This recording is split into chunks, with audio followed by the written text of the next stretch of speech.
Ubuntu, the humaneness. That was Koja Agiri Pounama night when the moon came closer to Earth and appeared larger than the usual full moon. It usually was celebrated with great fun and fervor. In his attempt to know various beaches of Maharashtra, Satish was strolling on the beach of Nivti about 100 kilometers north of Goa. The moon was reflecting brightly on the calm sea waves. The cool soft breeze was making the environment more romantic. But there were no celebrations on this secluded beach. And unexpectedly, a piece of orchestra reached Satish's ears.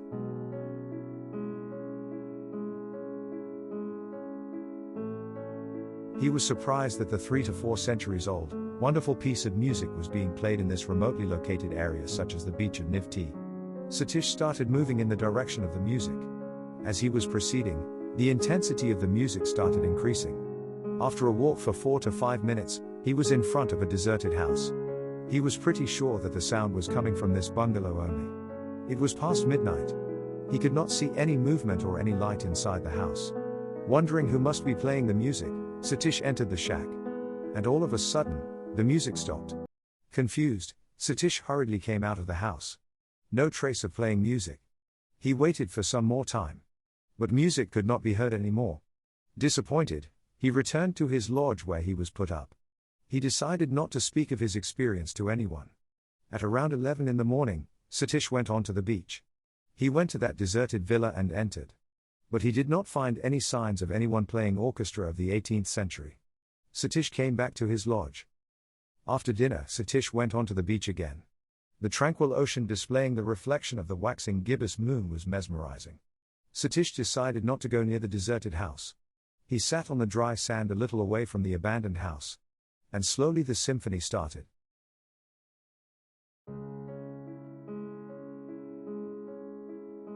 After a few minutes of the melodious symphony, the music seamlessly switched to playing Indian Rag Kawani on sarod. Contrasts in the 16-beat based on Rag Kawani transitioned to a solo trumpet, slowly flowing back into Rag Mega and Rag Gaud Sarang, dispensing with Western harmony and rhythm. Then followed the Rag Purvi on Rudravina, the king instrument of India, giving a hypnotizing experience.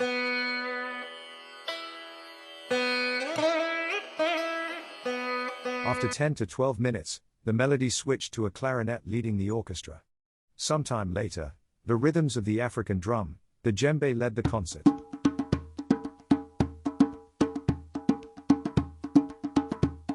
The Indian tabla, a pair of twin-hand drums from the Indian subcontinent since the 18th century, took over from there.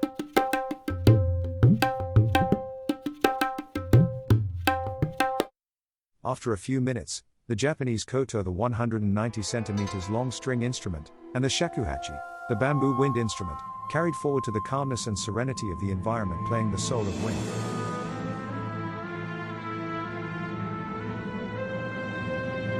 Balalaika, the wind instrument, buban, the leather instrument, and the treshkotka instrument made of oak plates on a rope from Russia made their presence felt to play some Russian folk music.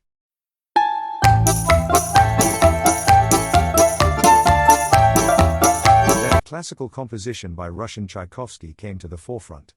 The Chinese pipa and gucheng string instruments pulled Satish into the feelings of the autumn moon over calm waters. The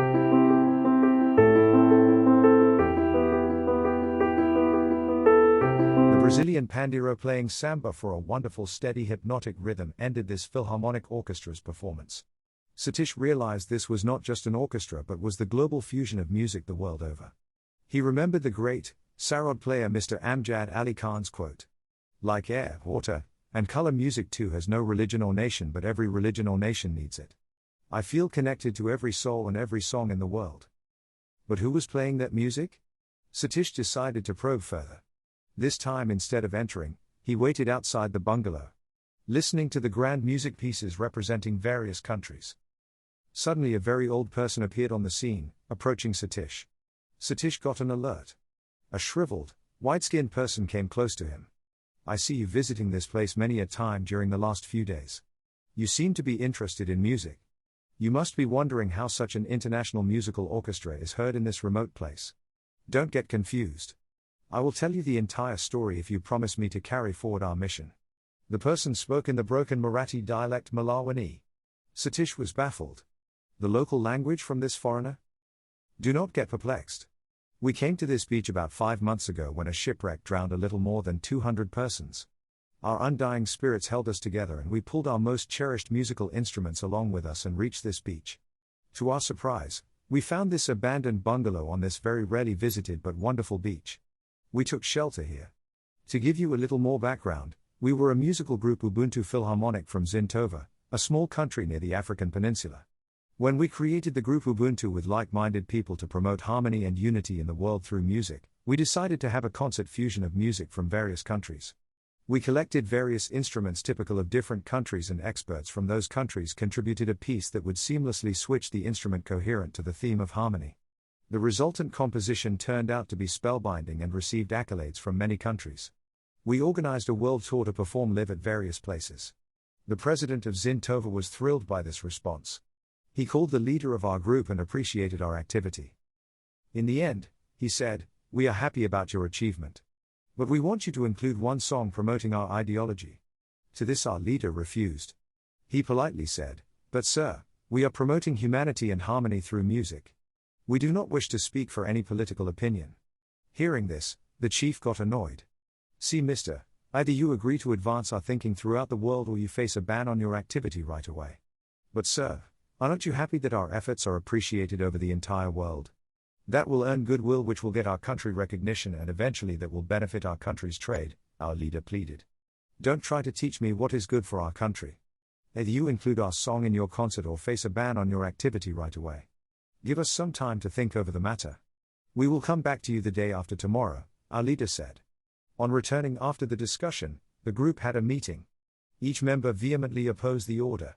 We decided to leave the country immediately that night itself to take shelter in any country where our freedom of expression would not be curtailed.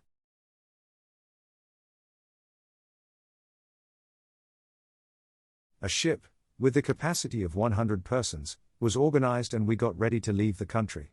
The ship was anchored in the deep ocean. We decided to use small lifeboats to reach the ship. We loaded our instruments in 4 boats.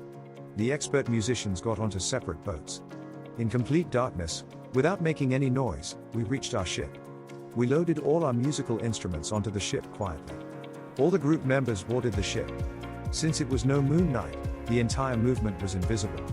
After all the members confirmed their respective instruments were in proper working condition, we sailed out in the darkness. Without making any sound, we were out in the ocean.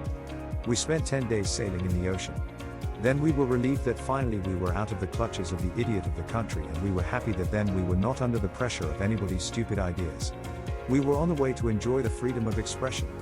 To celebrate our liberation, we decided to perform on the ship itself, the program that we were going to present all over the world. Each one of us was jubilant. The program, lasting 3 hours ended. Our leader had a meeting with all of us. He said he had talked to the captain of the ship to check the country where we were heading. The captain had announced that we were close to 2 democratic countries, India and Sri Lanka. We would have to decide which country we would like to surrender to. We were only 2 days away from both these countries. Then we had to choose where to head. Our leader finished his address. Just then he received a phone call from the president of our country. "So today, more than 10 days have passed since you left our country. You must be happy that you could leave our country without any problem. Now you must be dreaming about the new place. You tried to dodge my idea. But friend, I know how to protect our country from the traitors like you. We came to know your plans and acted in the interest of our country. We have loaded time bombs on your ship. And they will explode at the press of a button.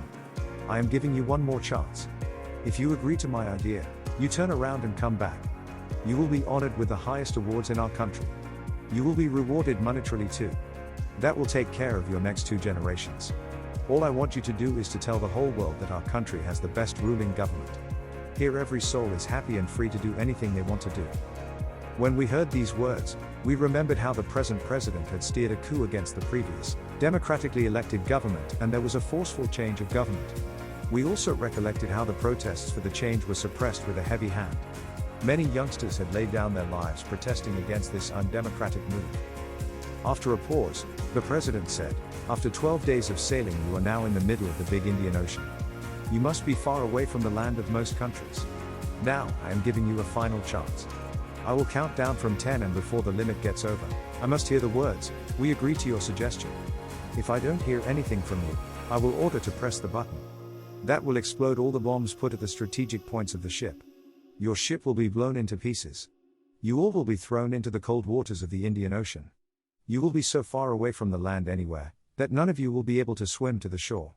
We will get rid of traitors who had posed a threat to our country. Goodbye. The leader told all the members of the group to pray to God to save us, to enable us to protect the innocence of this world. But before we could start our prayers, there were explosions one after another.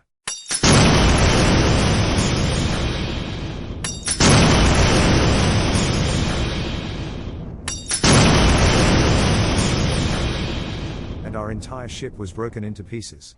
We were thrown into the cold seawater. Our musical instruments were scattered on the sea waves. Instead of our own lives, we tried to save our gizmos. Luckily, some parts of the ship drifted our way and we took those as rafts. We held onto our gadgets. Most of us were afloat on the raft. For 2 days, we were without food and even a drop of water. We were drifting wherever the waves took us. When we saw the sun rising, we had some hopes of survival.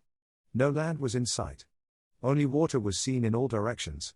The sight of the partial fins of the sharks speedily moving around gave us goosebumps. Sometimes whales' shining backs were reminding us that we were still far away from the shores.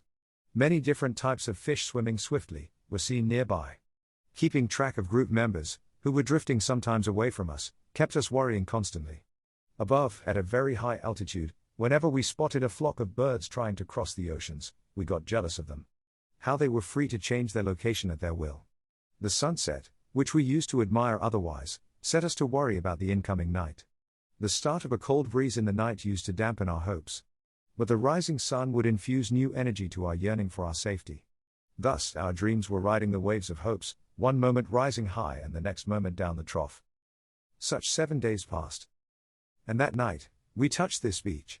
Some of us, around 20, were alive, clinging on to our hopes. We were glad that we got our instruments with us. Except for the loss of the piano, which could not be salvaged due to its weight, we were happy that we were emancipated from the clutches of the tyrant of our country. Luckily, we got this abandoned bungalow. We checked and arranged our instruments. Somehow, we got what we wanted. We used all the rooms available in such a way that no outsider would know our presence. We could hide our instruments in a time of a split second. We used all our ideas to conceal our presence in this dwelling. No one came here to disturb us. We continued our practice. The person of Indian origin from our group mingled with the locals. The supply of essentials was ensured. Now we are looking for some person who would join our group and bring us to light. We are ready for all the legal formalities as refugees in India. Satish got convinced of their refugee status. After completing all the formalities, this group of over 100 people was accepted as refugees. A concert was organized in Ratnagiri first and then in Goa. The tremendous response from the public made the group extremely elated. Slowly, they had programs all over India. The seamless switchover between instruments from different countries was highly appreciated. The unity of the world through music took over the minds of the common man. Very soon, many a country invited the group irrespective of their political affinity. The funds collected for humanitarian causes such as floods, droughts, earthquakes, etc. had a deep impact. The effect of the fusion of musical expressions of various countries was profound. The word "my" was getting replaced by "our." The entire world was getting tenderly empathetic. The president of Zintova came to know about the success of the Ubuntu group. He tried his best to deport the entire Ubuntu group to take back to his country. But now this group was riding high on the free atmosphere of India. The Indian government even felicitated them with the Padma, the most valued civil award. Further, the group won the epitome of the award, the Nobel Prize for Peace.